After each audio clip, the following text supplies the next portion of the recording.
லட்சுமி நாராயண அன்பு வணக்கங்கள். இப்போ நம்ம பார்க்க போகிறது பார்த்தீங்கன்னா கும்பராசி ராகு கேது பேச்சு பலன்கள் எப்படி இருக்க போகுது, கும்பராசிக்கு வந்து எப்படி எப்படி இருக்கும், இதுவரை இருந்தது என்ன அப்படிங்கிறதெல்லாம் பார்ப்போம். ஸோ இதுவரை பார்த்தீங்கன்னா அஞ்சில் இருந்து வந்து ராகு வந்து நிறைய உல்லாசம் சார்ந்த விஷயங்கள் வந்து பிரச்சனைகள்லாம் பண்ணியிருப்பார். காதல் சார்ந்த விஷயங்கள் நிறைய மெனக்கெடுப்பட்டு நிறைய அவமானங்கள் சந்திச்சிருப்பீங்க.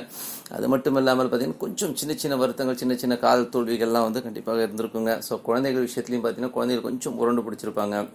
எப்படி இருக்கு இந்த ராகு கேது பேச்சுன்றதை பார்ப்போம். சொத்து சார்ந்த விஷயங்கள் வந்து ரொம்ப கவனமாக இருக்கணும். வண்டி வாகனம் ஓட்டும் போதும் கொஞ்சம் கவனமாக இருக்கணும். மற்றபடி வந்து பார்த்தீங்கன்னா கொஞ்சம் வந்து அந்த வண்டி செலவு வைக்கிறதுக்கான வாய்ப்புகள் இருக்கும். ரொம்ப வேகமாக போகக்கூடாது. அதுதான் சேஃப்டி மெஷர்ஸ் எடுத்துக்கோங்க. கொஞ்சம் ஹெல்மெட்ஸ் எல்லாம் வந்து பர்ஃபெக்டாக போட்டுக்கிறது ரொம்ப ரொம்ப நல்லதுங்க. இதில் வந்து நல்ல விஷயம் என்னென்னா குருவின் பார்வை இருக்குது. ஸோ குருவின் பார்வை வந்து நல்ல ஒரு சூப்பரான ஒரு விஷயத்தை கொடுக்குங்க. ஏன்னா வந்து நல்ல பொருளாதாரத்தில் வந்து பார்த்தீங்கன்னா ஒரு ரெண்டட் ஹவுஸில் இருக்க வந்து ஓன் ஹவுஸ் போகிறதுக்கான வாய்ப்புகளை கொடுத்துருவோம். ஆனால் ஏன்னா வந்து அந்த கடன் வாங்கும்போது அகலக்கால் வைக்கக்கூடாதுங்கிறத மட்டும் கொஞ்சம் பார்த்துக்குங்க. ஏன்னா வந்து நமக்கு வந்து குரு பார்வை இருக்கும்போது எதையுமே தைரியமாக செஞ்சுருவோம்.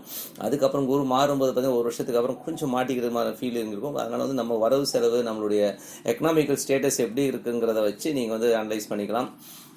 மற்றபடி வந்து கேது வந்து 10ல் இருக்காருங்க. நீங்கள் தொழிலில் என்னென்ன தப்பு பண்ணுவீங்களோ, என்னென்ன பண்ணிக்கிட்டு இருக்கீங்களோ, ஸோ அதெல்லாம் வந்து கிளியராக சொல்லி கொடுத்துருவார். ஏன்னா நமக்கு வந்து நம்ம செய்கிற தப்பு கண்டிப்பாக தெரியாதுங்க. ஸோ நம்ம எந்த மாதிரி இருக்கோம், ஏது மாதிரி இருக்கோங்கிறதெல்லாம் நமக்கு தெரியவே தெரியாது. ஆனால் வந்து இந்த மாதிரி விஷயங்கள்லாம் நீ தப்பு பண்ண, இதில் தான் வந்து உங்களுக்கு டவுன்ஃபால் இருக்குன்னு சொல்லிட்டு தலையில் கொட்டி சொல்கிறது தான் வந்து கேதுங்க. வேறு ஒன்றும் பெரிய இதெல்லாம் இல்லை. ஸோ கேது வந்து என்ன மாதிரி விஷயங்கள் பண்ண போகிறார், ராகு என்ன பண்ணுறதை பார்ப்போம். இப்போ முதலில் வந்து பார்த்தீங்கன்னா நட்சத்திரம், ஏன்னா நட்சத்திரம் தான் உங்களுக்கு சூழ்நிலையை ஏற்படுத்தும்.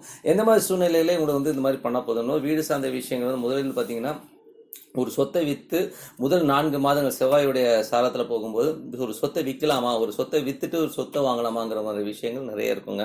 கொஞ்சம் தாயாருக்கவங்களுக்கும் வந்து கொஞ்சம் கருத்து வேறுபாடு, கொஞ்சம் டென்ஷன்ஸ் வருவதற்கான வாய்ப்புகள்லாம் நிறைய இருக்குங்க. ஸோ இந்த மாதிரி விஷயங்கள் வந்து முதல் 4 மாதங்கள் நீங்கள் கணக்கு போட்டுக்கோங்க. ஏன்னா வந்து நீங்கள் ஒரு பேப்பர் எடுத்துக்கிட்டு அது வந்து செப்டம்பர் 22 அக்டோபர்னே வச்சுக்கோங்க. அக்டோபர்லேருந்து 4 மாதங்கள், அதுக்கப்புறம் நான் லைனாக சொல்லுவேன். நீங்கள் ஒரு பேப்பரில் எழுதிக்கிட்டிங்கன்னா உங்களுக்கு ஈஸியாக இருக்கும். ஏன்னா வந்து இல்லைன்னா கொஞ்சம் கஷ்டம். அதுக்காக சொல்லிடுறேன். முதல் 4 மாதங்கள், அதாவது செப்டம்பர் 22 ஸ்டார்ட் ஆகுது, அக்டோபர்னே வச்சுக்கோங்க. ஒரு முதல் 4 மாதங்கள் வந்து செவ்வாயோட சாதகம் போது வீடு வித்துடலாம், சொத்தை வித்துடலாம், சொத்தை வித்துட்டு இன்னொரு சொத்து வாங்கலாங்கிற மாதிரி எண்ணங்கள் நிறைய வரும். ஸோ அதுக்கு அடுத்தது பார்த்தீங்கன்னா அது தாயாருக்கு உங்களுக்கும் இந்த காலகட்டத்தில் வந்து நிறைய கருத்து வேறுபாடு வரும், நிறைய சண்டை போடுவீங்க, அம்மா கிட்ட சண்டை போடுவதற்கான சூழ்நிலை வரும். ஸோ அதனால கொஞ்சம் ஜாகிரதை இருக்கணும். வண்டி வாகனங்கள் வித்துடலாமா, இந்த வண்டி தேவையில்லை அப்படிங்கிற மாதிரி விஷயங்களும் நீங்கள் வந்து இது பண்ணுவீங்க. ஸோ இதெல்லாம் வந்து கண்டினியூவாக நடக்குங்க. ஸோ இந்த ஒரு 4 மாதங்கள் இதில் வந்து கொஞ்சம் ஜாகிரதையாக இருந்துக்கணும். அதுக்கு அடுத்தது பார்த்தீங்கன்னா ராகு வந்து பார்த்தீங்கன்னா உங்களுக்கு வந்து சந்திரனுடைய சாரத்தில் போகிறார். ஸோ சந்திரனுங்கிறது வந்து பார்த்தீங்கன்னா அப்போ வந்து உங்களுக்கு 6ஆம் அதிபதியுடைய சாரத்தில் போகும்போது ஸோ கொஞ்சம் வீடு சம்பந்தமான வழக்குகள் ஏற்படுவதற்கான வாய்ப்புகள் இருக்குது. வழக்குகள், அது மட்டும் இல்லாமல் பார்த்தீங்கன்னா கொஞ்சம் கடன் வாங்குறது, வண்டிக்காக கடன் வாங்குறது, வீட்டுக்காக கடன் வாங்குறது, இந்த மாதிரி விஷயங்களை இறங்குவீங்க. பட் கடன் வாங்குறது கரெக்டு தாங்க. பட் நம்மளால் வந்து ஒரு ஸ்டாண்ட் பை பேக்கப் இருக்கான்றதை பார்த்துட்டு நீங்கள் கடன் வாங்கிக்கோங்க. நீங்கள் கொஞ்சம் அகலக்கால் வச்சிங்கன்னா அப்புறம் மாட்டிப்பீங்க. ஸோ அதனால் கொஞ்சம் ஜாகிரதையாக இருக்கிறது ரொம்ப ரொம்ப நல்லது. ஏன்னா வந்து இந்த மாதிரி விஷயங்கள் வந்து நீங்கள் ஜாகிரதையாக இருந்தாலே போதும். மற்றபடி எல்லாமே சிறப்பாக தான் இருக்கும். கொஞ்சம் அலர்ட்னஸ் தாங்க, வேற ஒன்றும் கிடையாது. மற்றபடி வந்து பார்த்தீங்கன்னா அதுக்கப்புறம் பார்த்தீங்கன்னா ஒரு 6 மாதம் சூரியனோட சாரத்தில் போகும். ஸோ சூரியனுங்கிறது 7ஆம் அதிபதியாக வரனால வீட்டில் வந்து ஒரு கல்யாணம், திருமணம் சார்ந்த விஷயங்களுக்காக வந்து ஒரு பெரிய லெவலில் வந்து நீங்கள் வந்து செலவு பண்ண நேரிடும். ஸோ அந்த மாதிரி சூழ்நிலை ஏற்படும். ஸோ சொத்துக்கள் பார்த்தீங்கன்னா மனைவி பேரில் வாங்கலாமா அப்படிங்கிற எண்ணங்கள் அதிகமாக வரும். ஸோ பார்ட்னர்ஷிப் சம்மந்தமான விஷயங்களில் வந்து நிறைய ரியல் எஸ்டேட் சம்மந்தமான விஷயங்கள் இறங்கலாமாங்கிற எண்ணங்கள்லாம் வந்து இந்த டைமில் வருங்க. ஸோ இதுதான் மேஜராக வரும்.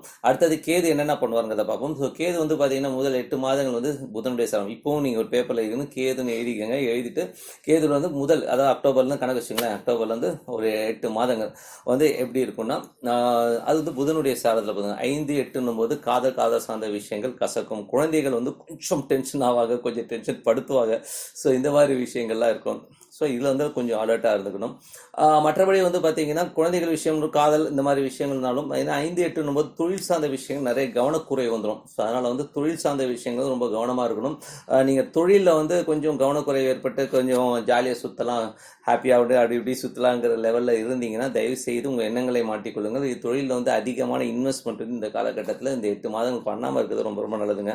புது தொழில் ஆரம்பிக்கிறது வந்து கொஞ்சம் தள்ளி போடுங்க. அனுபவம் இல்லாத தொழில் இல்லை புது தொழில் ஆரம்பிப்பேன் ஆரம்பிப்பேன், நான் கடன் வாங்கி தொழில் ஆரம்பிக்கிறவங்களாம் வந்து கொஞ்சம் தள்ளி போடுங்க. தள்ளி போட்டிங்கன்னா ரொம்ப நல்லது இந்த 8 மாதங்கள். அதுக்கப்புறம் எப்படி இருக்குது? ஸோ அதுக்கப்புறம் பார்த்தீங்கன்னா சனியுடைய சேரும்போது 12. ஸோ 12 போது வெளிநாட்டில் இருக்கவங்க ரொம்ப சிறப்பாக இருக்கும். ஸோ வெளிநாட்டில் இருக்கவங்களுக்கு நல்ல வளர்ச்சி, நல்ல ஒரு பெரிய முன்னேற்றத்தை கொடுக்கும். தொழிலாளர்கள்லாம் ரொம்ப சிறப்பாக இருக்குங்க. பட் இருந்தாலும் கொஞ்சம் அலைச்சல்கள் இருந்தாலும் நல்ல வளர்ச்சியை கொடுக்கும். நீங்கள் வந்து உங்களுக்கு செல்ஃபாக வந்து நீங்கள் வந்து ஒரு பெரிய முன்னேற்றத்தை நீங்கள் வந்து இப்போ தொழில் சார்ந்த விஷயம் நிறைய விஷயங்களை கற்றுப்பீங்க இந்த டைமில். ஸோ இதெல்லாம் வந்து இந்த 8 மாதங்கள் நடக்கும். அதுக்கப்புறம் பார்த்தீங்கன்னா குருவின் சாரம். ஸோ குருவின் சாரத்தில் வந்து பார்த்தீங்கன்னா ஒரு 2 மாதங்கள் தான் இருக்க போகுது. ஸோ இந்த 2 மாதங்கள் என்ன ஆகும்? குரு வந்து பார்த்தீங்கன்னா உங்களுக்கு 2 பணம் அபிரதியமான ஒரு தொழில் வந்து எப்படி எப்படிலாம் சம்பாதிக்கணுங்கிறது வந்து இந்த கேது கற்றுக் கொடுப்பாருங்க. ஸோ இதுதான் நடக்கும். ஸோ மற்றபடி வந்து வேறு இன்னும் பெரிய ப்ராப்ளமாக ஓன்ற லெவல்லாம் ஒன்றும் கிடையாது. இதில் வந்து மேஜராக எல்லாருமே திங்க் பண்ண வேண்டிய விஷயம் என்னென்னா, ராகு கேதுவை பற்றி நீங்கள் பயப்பட வேண்டிய அவசியமே கிடையாது. நான் சொல்கிற சின்ன பரிகாரங்கள் தான். இந்த பரிகாரங்கள் வந்து ஒன்றும் நீங்கள் அந்த கோயில் போங்க அது போங்க அதெல்லாம் கிடையவே கிடையாதுங்க. சின்ன சின்ன நம்ம மனிதர்களுக்குள்ளே வந்து ஒரு ஹெல்ப் பண்ணாலே போதும், அந்த ராகு கேது தோஷங்கள்லாம் விலகி போகும். நீங்கள் பண்ணி பாருங்கள். ஏன்னா வந்து இதெல்லாம் வந்து நம்ம ப்ராக்டிக்கலாக பண்ணிட்டு வரணுங்க. டே டு டே லைஃப்பில் வந்து நம்ம கர்மா போகணும். இதெல்லாம் பண்ணிங்கனாலே ரொம்ப சிறப்பான பலன்கள் இருக்கும். நீங்கள் பண்ணி பாருங்கள், ரொம்ப நல்லாயிருக்கும். ஸோ பரிகாரத்தை பார்ப்போம். ராகு கேது பேச்சில் வந்து ராகுவின் பரிகாரங்கள் என்னென்ன பண்ணலான்னு பார்ப்போம். ஸோ ராகு கேது பேச்சில் ஜென்ரல் பரிகாரம் என்னென்னா, ராகு வந்து பேச்சியாக இருப்பது ரிஷபராசிங்க. ஸோ பசுக்களுக்கு மாடுகளுக்கு வந்து அகத்திக்கீரை வாங்கி கொடுக்குறது ரொம்ப ரொம்ப சிறப்புங்க. ஸோ அந்த மாதிரி விஷயங்கள் பண்ணால் ரொம்ப சிறப்பு. ஸோ இது வந்து பண்ணாலே போதும். ஸோ இது வந்து ஜென்ரலான ஒரு பரிகாரம். இது நீங்கள் எப்பப்போ முடியுமோ உங்களுக்கு பிறந்த கிழமை அன்னைக்கு இது பண்ணுறது ரொம்ப ரொம்ப நல்லது. மற்றபடி வந்து பார்த்தீங்கன்னா ராகுல வந்து பார்த்தீங்கன்னா அக்டோபர்லேருந்து ஜனவரி வரை நான் சொல்கிறது எல்லாமே வந்து ராகுவின் பரிகாரங்கள்.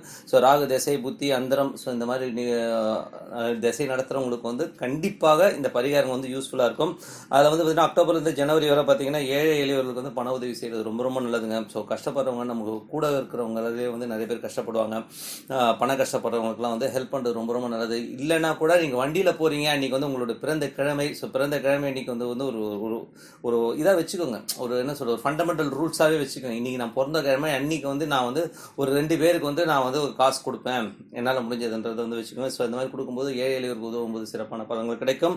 அது மட்டும் இல்லாமல் ஸ்வீட்ஸ் வாங்கி கொடுக்கலாம். சில பேருக்கு வந்து ஸ்வீட்ஸ் வாங்கி கொடுக்குறது ரொம்ப ரொம்ப நல்லது. மஞ்சள் நிற புடவை வந்து வாங்கி கொடுக்குறது ரொம்ப ரொம்ப நல்லதுங்க. ஸோ இந்த காலகட்டத்தில் வந்து ஏதாச்சும் கஷ்டமாக இருக்குது, எனக்கு வந்து இந்த திசை வந்து எனக்கு எஃபெக்ட் ஆகுது ராகு பேச்சுக்கு அப்புறம் அப்படின்னும் போது கண்டிப்பாக இதை பண்ணிட்டு வரும்போது சிறப்பான பலன்கள் கிடைக்கும். அது மட்டும் இல்லாமல் உங்கள் வீட்டில் படிக்கிற பசங்க இருக்காங்க இல்லையா, ஸோ அந்த குழந்தைகளுடைய ஆசிரியர்கள் இருப்பாங்க. ஸோ அந்த ஆசிரியர்களுக்கு போயிட்டு ஏதாவது கிஃப்ட் வாங்கி கொடுக்கலாம், அவங்களுக்கு தேவையானது செய்யலாம். ஸோ ஜஸ்ட் ஒரு கிஃப்ட் வாங்கி கொடுக்குறது ஒன்றும் தப்பு இல்லைங்களே. ஸோ அந்த அவங்கள சந்தோஷப்படுத்துங்க, ரொம்ப சிறப்பான விஷயங்கள் கண்டிப்பாக இருக்கும்.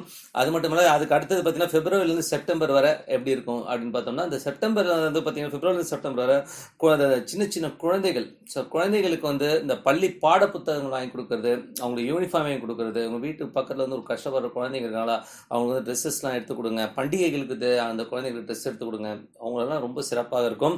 அது மட்டும் இல்லாமல் இல்லை பச்சை பயிர் வந்து தானம் பண்ணுறது ரொம்ப ரொம்ப நல்லதுங்க. ஸோ பச்சை பயிர் வந்து தானம் வந்து ரொம்ப சிறப்பான ஒரு விஷயங்களெல்லாம் கொடுக்குங்க. ஸோ இது வந்து பச்சை பயிர் வந்து சுண்டல் ஆக்கிட்டு ஸோ நீங்கள் அந்த பிறந்த கிழமை இன்னைக்கு வந்து ஒரு விநியோகம் பண்ணலாம். ஸோ இது சிறப்பான பலன் கொடுக்கும். அது மட்டும் இல்லாமல் அக்டோபர்லேருந்து மார்ச் வந்து பார்த்தீங்கன்னா ரத்த தானம் செய்யலாங்க. ஸோ ரத்த தானம் செய்வது வந்து சிறப்பான பலன்கள் கொடுக்கும். அது மட்டும் இல்லாமல் பக்கத்தில் இருக்க ஹாஸ்பிட்டல், நீங்கள் பிறந்த கிழமை அன்னைக்கோ நீங்கள் பிறந்த நட்சத்திரம், என்னால் வாரம் போக முடியாது, அட்லீஸ்ட் பிறந்த நட்சத்திரத்தை அன்னைக்காச்சும் போயிட்டு பக்கத்தில் இருக்க ஹாஸ்பிட்டலுக்கு போயிட்டு அங்கே விபத்தில் சிக்கி கஷ்டப்படுறவங்களுக்கு வந்து ஒரு ஏதோ ஒரு உதவி, அதாவது பண உதவியாக செய்யலாம், இல்லை அவங்களுக்கு ஏதாவது ஸ்டிக் வாங்கி கொடுக்கலாம், வண்டி வாங்கி கொடுக்கலாம், ஏதோ ஒரு உதவி வந்து செஞ்சுட்டு வாங்க, ரொம்ப சிறப்பான பலன்கள் கிடைக்கும். ஸோ ராகுடைய பரிகாரங்கள் சொல்லிட்டேன். அடுத்தது வந்து கேதுவுடைய பரிகாரம் பார்ப்போம். ஸோ கேதுல வந்து பார்த்தீங்கன்னா உங்களுடைய ஜென்ரலான பரிகாரம் பார்த்தீங்கன்னா இந்த கர்ப்பப்பை, அதாவது நீங்கள் ஹாஸ்பிட்டல் போகணுங்க, இந்த மாதிரி வந்து பரிகாரம் வந்து நான் வந்து கோயில்களையோ யாகத்தையோ நான் வந்து அவ்வளோ ப்ரிஸ்கிரைப் பண்ணுறது கிடையாது. நீங்கள் வந்து இருக்கிற கவர்மெண்ட் ஹாஸ்பிட்டல் போங்க, அங்கே வந்து கர்ப்பப்பை ப்ராப்ளத்தில் இருக்கிறவங்களுக்கு வந்து கண்டிப்பாக உதவி பண்ணுங்கள், அது சிறப்பான பலன்கள் கொடுக்கும். அது மட்டும் இல்லாமல் கிட்னி ஃபெயிலியரில் இருக்கும், வசதி இல்லாமல் இருப்பாங்க, அவங்களுக்கு வந்து கிட்னி ஃபெயிலியர் ஆகி ரொம்ப கஷ்டப்படுறவங்க இருப்பாங்க. ஸோ அவங்களுக்கு வந்து ஹெல்ப் பண்ணுங்கள், ரொம்ப சிறப்பான விஷயங்கள் நடக்கும். அது மட்டும் இல்லாமல் சமூகத்தால் ஒதுக்கப்பட்டவர்கள் நிறைய பேர் இருப்பாங்க. ஸோ நீ போ என்னை தொடாதன்னு சொல்லி இழுக்கா நடத்துகிறவங்களாம் இருப்பாங்க. ஸோ அவங்க அந்த மாதிரி ஆட்களுக்கு வந்து நிறைய உதவி செய்யுங்கள். ஸோ இதெல்லாம் வந்து ஒரு ஜென்ரலான பலன்கள், நீங்கள் பண்ணி பாருங்கள். உங்களுக்கு கேதுவால் ஒரு பிரச்சனை இருக்குது, எனக்கு கேது பயிற்சி ஆனதுக்கப்புறம் ரொம்ப பிரச்சனையாக இருக்குன்னா கண்டிப்பாக இது பண்ணும்போது சிறப்பான பலன்கள் இருக்கும். அது மட்டும் இல்லாமல் கேட்டை நட்சத்திரத்தை வந்து கேது பயணிக்கும் அந்த ஒரு 8 மாதங்கள் என்னென்ன பண்ணணும்னு பார்ப்போம். ஸோ அன்னதானம் பண்ணுறது ரொம்ப ரொம்ப நல்லதுங்க. ஸோ அன்றைக்கி வந்து பார்த்தீங்கன்னா உங்களுக்கு பிறந்த அந்த கிழமை அன்னைக்கு யாருக்கா சாப்பாடு வாங்கி கொடுங்க. ரொம்ப எனக்கு உங்கள் வசதிக்கு ஏற்ற மாதிரி செய்யலாங்க. ஒரு வண்டி எடுத்துகிட்டு போகிறீங்க, போகிற வழியிலே வந்து எத்தனை பேர் பார்க்குறோம் கஷ்டப்படுறவங்க சாப்பாடு இல்லாதவங்க. ஸோ அவங்களுக்கு ஒரு சாப்பாடு வாங்கி கொடுக்குறது ரொம்ப ரொம்ப நல்லது. அது மட்டும் இல்லாமல் மகப்பேறு மருத்துவமனை, நிறைய பேர் வந்து இந்த கவர்மெண்ட் மகப்பேறு மருத்துவமனைக்கு போங்க.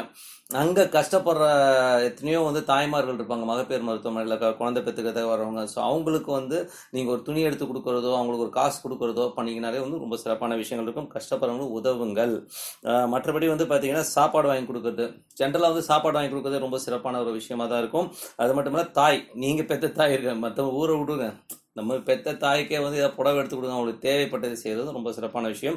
ஸோ இது வந்து பார்த்தீங்கன்னா அக்டோபர்லேருந்து மே மாதம் வரை சொல்லியிருக்கேன். ஸோ இது அதுக்கப்புறம் பார்த்தீங்கன்னா ஜூன் மாதம் ஜனவரி மாதம் வரை என்ன பண்ணணும்னா கோதுமை தானம் செய்கிறது ரொம்ப ரொம்ப நல்லது. ஸோ கோதுமை தானம் செய்கிறது, கோதுமை மாவு வாங்கி கொடுக்குறது, இந்த மாதிரி விஷயங்கள்லாம் வந்து பண்ணுறது ரொம்ப ரொம்ப சிறப்பான விஷயங்களை கொடுங்க. ஏன்னா வந்து அந்த மாதிரி பண்ணும்போது பார்த்தீங்கன்னா ரொம்ப சிறப்பான பலன்கள் கண்டிப்பாக இருக்கும். ஸோ நீங்கள் எஃபெக்ட் ஆகிருக்கீங்க, ஐயோ எனக்கு வந்து இந்த கேது பயிற்சி ராகு கேது பயிற்சி நடந்தபோது இந்த ஒரே பிரச்சனை, நீங்கள் இதெல்லாம் பண்ணிட்டு வாங்க. ஸோ இது பண்ணும்போது பார்த்தீங்கன்னா சிறப்பான பலன்கள் கிடைக்கும்.